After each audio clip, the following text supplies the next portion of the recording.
राहुल गांधी देश में हो या विदेश में भारत की लोकतांत्रिक व्यवस्था और संवैधानिक संस्थानों के बारे में झूठ फैलाने से बाज नहीं आते।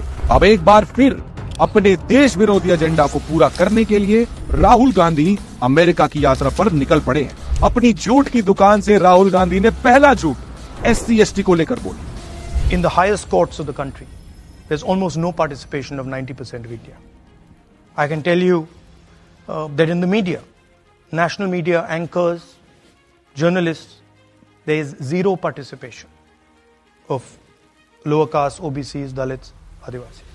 राहुल गांधी शायद भूल रहे हैं कि उनकी सरकार के 56 साल के कार्यकाल में ST समुदाय के किसी व्यक्ति को कभी राष्ट्रपति नहीं चुना गया। वहीं दूसरी ओर मोदी सरकार के कार्यकाल के दौरान देश को पहला आदिवासी राष्ट्रपति मिला।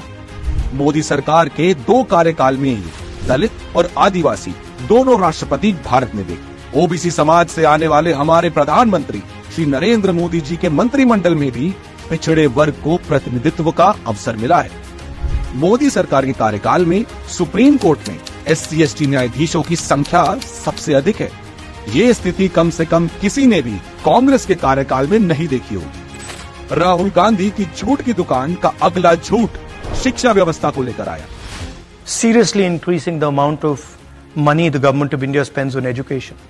Seriously increasing the amount of money the government of India spends on healthcare.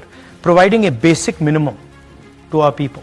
पता नहीं किसके इशारे पर राहुल गांधी दुनिया के सामने भारत को कमजोर दिखा रहे हैं, लेकिन सच्चाई यह है कि भाजपा सरकार ने वो कर दिखाया जो कांग्रेस नहीं कर पाई।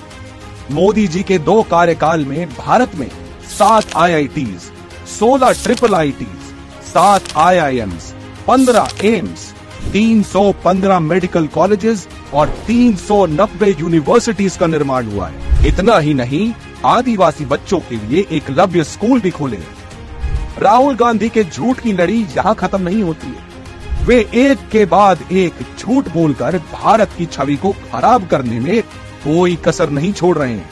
China organizes production. The West, India, America organizes consumption. याद कीजिए 2004 से 2014 के बीच कांग्रेस का वो दौर जब कांग्रेस सरकार की उदासीनता के चलते भारतीय उद्योग बर्बाद होने की कगार पर आ गए थे।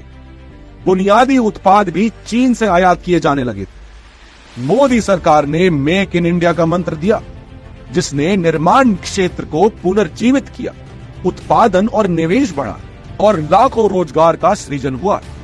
राहुल गांधी शायद नए भारत से अनजान है। ऐसा लगता है राहुल गांधी भारत की तरक्की को या तो देख नहीं पा रहे हैं या तो फिर उसे पचा नहीं पा रहे हैं।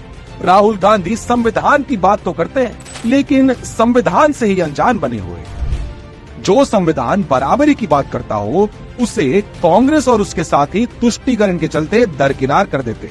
तभी तो राहुल गांधी UCC पर कुछ नहीं बोल पाए। BJP is proposing a uniform civil code. We haven't seen it. We have no idea what they're talking about. So for us to comment on it doesn't make sense. Rahul Gandhi को शायद UCC के बारे में बोलने की स्क्रिप्ट नहीं मिली होगी, इसीलिए तो वो इस मुद्दे पर भी चुप्पी साध गए। राहुल गांधी इतना भी नहीं बोल पाए कि हाँ, UCC सबको समानता का अधिकार देता है। कैसे बोलेंगे? उन्हें तो तुष्टीकरण की राजनीति करनी है, समुदाय विशेष को खुश रखकर वोट बैंक की राजनीति करनी है। लेकिन ए राहुल बाबा, राजनीति करो, लेकिन देश को यूं बदनाम करना बंद करो।